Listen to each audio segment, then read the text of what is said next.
ಸಖತ್ ಖಾರ ಬಣ್ಣ ಮತ್ತು ರುಚಿ ಆಚಿ ಚಿಲ್ಲಿ ಪೌಡರ್. ಕಬ್ಬಿಗೆ 3500 ರೂಪಾಯಿ ಬೆಂಬಲ ಬೆಲೆಗೆ ರೈತರು ಆಗ್ರಹವನ್ನ ಮಾಡ್ತಾ ಇದ್ದಾರೆ. ಮುಧೋಳದಲ್ಲಿ ಹೋರಾಟ ಮುಂದುವರೆದಿದೆ. ರೈತ ಮುಖಂಡ ಕೋಡಿಹಳ್ಳಿ ಚಂದ್ರಶೇಖರ್ ಅವರು ಕೂಡ ಈ ಹೋರಾಟದಲ್ಲಿ ಭಾಗಿಯಾಗಿದ್ದಾರೆ ಎನ್ನುವಂಥದ್ದು ಗೊತ್ತಾಗ್ತಾ ಇದೆ. ಕಬ್ಬು ಬೆಳೆಗಾರರ ಹೋರಾಟಕ್ಕೆ ಚಂದ್ರಶೇಖರ್ ಬೆಂಬಲವನ್ನು ಸೂಚಿಸಿದ್ದಾರೆ. ಮುಖ್ಯಮಂತ್ರಿ ಸಿದ್ದರಾಮಯ್ಯ ವಿರುದ್ಧ ರೈತರು ಆಕ್ರೋಶವನ್ನು ವ್ಯಕ್ತಪಡಿಸ್ತಾ ಇದ್ದಾರೆ.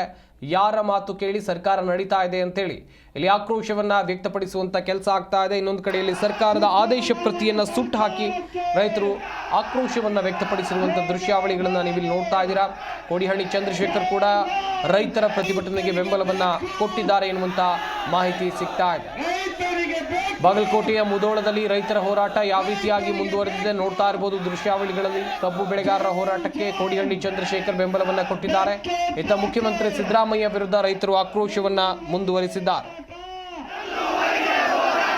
ಸಿದ್ದರಾಮಯ್ಯನ ಸರ್ಕಾರಕ್ಕೆ ರೈತರಿಗೆ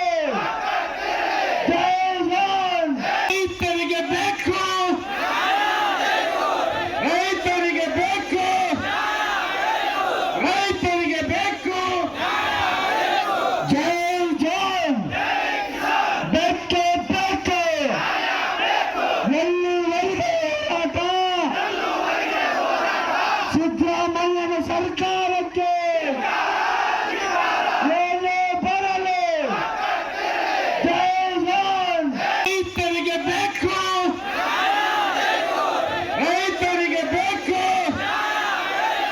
ರೈತರಿಗೆ ಬೇಕು.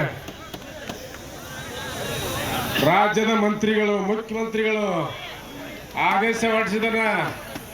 ಮುಗಿತಲ್ಲ ಕೆಲಸ ರೀ, ಅದ್ರ ಕೆಲಸ ಮುಗಿತು.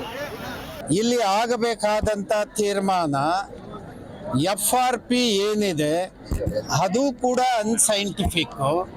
ಕರ್ನಾಟಕ ಸರ್ಕಾರ ಏನು ತೀರ್ಮಾನ ತಗೊಂಡಿದ್ದೀರಿ ಇದು ಅನ್ಸೈಂಟಿಫಿಕ್ ಆಗಿದೆ. ಎರಡನೇದು ಸಕ್ಕರೆ ಇಳುವರಿ ಏನಿದೆ ಇದು ಕಾರ್ಖಾನೆಯವರು ಕೊಡುವ ಲೆಕ್ಕವೇ ಹೊರತು ಸರ್ಕಾರದ ಹತ್ರ ನಿಮ್ಮ ಹತ್ರ ಯಾವ್ಯಾವ ಕಾರ್ಖಾನೆಯಲ್ಲಿ ಸಕ್ಕರೆ ಪ್ರಮಾಣದ ದೃಢೀಕರಣ ಎಲ್ಲಿದೆ ನಿಮ್ಮ ಹತ್ರ? ಇದನ್ನ ಕುರುಡು ನಂಬಿಕೆ ಲೆಕ್ಕಾಚಾರದಂಗೆ ಒಂದು ಕುರುಡು ಲೆಕ್ಕಾಚಾರನ ಹಾಕಿ ತೀರ್ಮಾನ ಕೊಡ್ತಕ್ಕಂಥದ್ದು ಇದು ಸರಿಯಲ್ಲ. ಇದಕ್ಕೆ ಒಂದು ಎಷ್ಟೇ ಕಾಲ ಆದರೂ ಕೂಡ ಇವತ್ತಿಲ್ಲ ನಾಳೆ ಇದಕ್ಕೆ ಒಂದು ಸರಿಯಾದ ತೀರ್ಮಾನದ ತಳಹದಿಯನ್ನು ಮಾನ್ಯ ಸಿದ್ದರಾಮಯ್ಯನವರು ಪ್ರಾರಂಭ ಮಾಡಿದರೆ ಒಳ್ಳೆಯದು. ಇಲ್ಲದೇ ಇದ್ದರೆ ಈ ಎಲ್ಲ ತೀರ್ಮಾನಗಳನ್ನು ತಿರಸ್ಕರಿಸಿ